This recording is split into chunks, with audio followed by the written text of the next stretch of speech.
নমস্কার বন্ধুরা, আজকের ভিডিওতে আমরা দেখব যে আপনাদের পরিবারে হয়তো সবারই প্যান কার্ড আছে। সেই প্যান কার্ডটা এখন কি আর কাজ করবে না বা বাতিল হয়ে গেছে, এই সম্পর্কে আমরা আজকে ভিডিওতে দেখব। শুধুমাত্র দেখতে পাচ্ছ আজকের নতুন যে প্যান কার্ড 2.0 যে নতুন প্যান কার্ডটা বানিয়েছে সরকার, সেই প্যান কার্ড নিয়ে আজকে আলোচনা করব।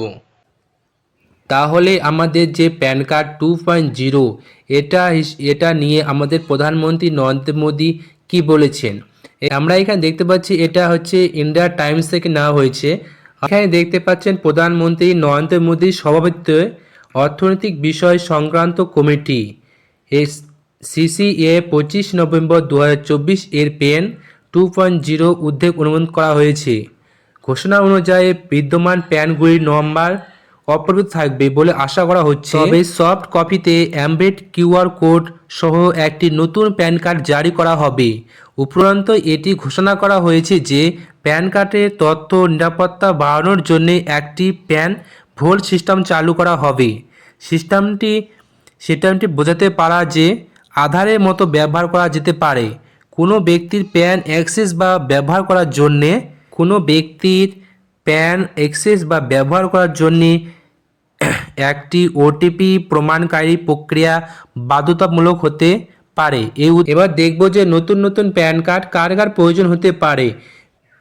taxman.com এর research and adviser vice president নবীন উধাওয়া প্যান 2.0 প্রকল্প লক্ষ্য হল ব্যবসার জন্যে প্যান টিন এবং ট্যানকে একটি সাধারণ ব্যবসা শনাক্তকারী হিসেবে একত্রিত করা। একটি পেন কখন অকার্য বা অগণ্য হিসেবে ব্যবহার হতে পারে সেটা দেখে নেব। একটি পেন শুধুমাত্র তখনই অবৈধ হয়ে যাবে যদি একটি আধার নাম্বারের সঙ্গে যুক্ত না থাকে। তাহলে বুঝতে পারলে, যদি আধার কার্ডের সঙ্গে যদি প্যান কার্ড যুক্ত না থাকে তখনই শুধুমাত্র প্যান কার্ডটা অবৈধ হতে পারে।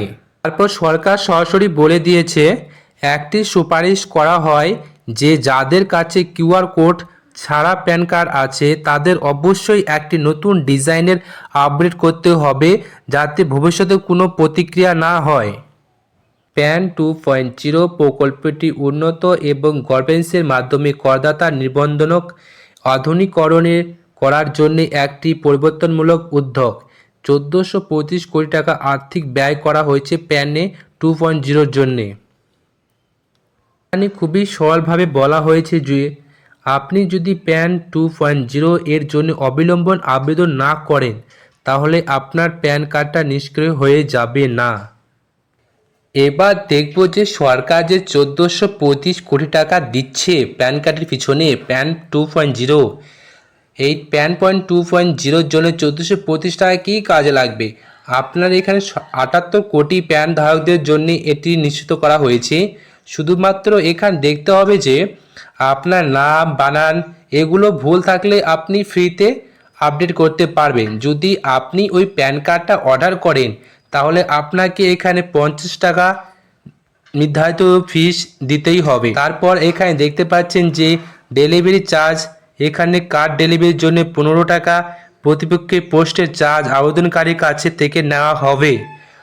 তাহলে এই প্যান কার্ড থেকে বোঝা গেল যে আপনার এই প্যান কার্ডটা খুবই জরুরি সেটা না, আপনার কাছে পুরনো প্যান কার্ড থাকলেও আপনার কাজ চলে যেতে পারে।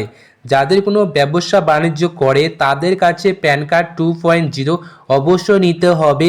এখানে একটা কিউআর কোড থাকবে, সেখানে আপনার পুরো ডিটেলসটা থাকবে।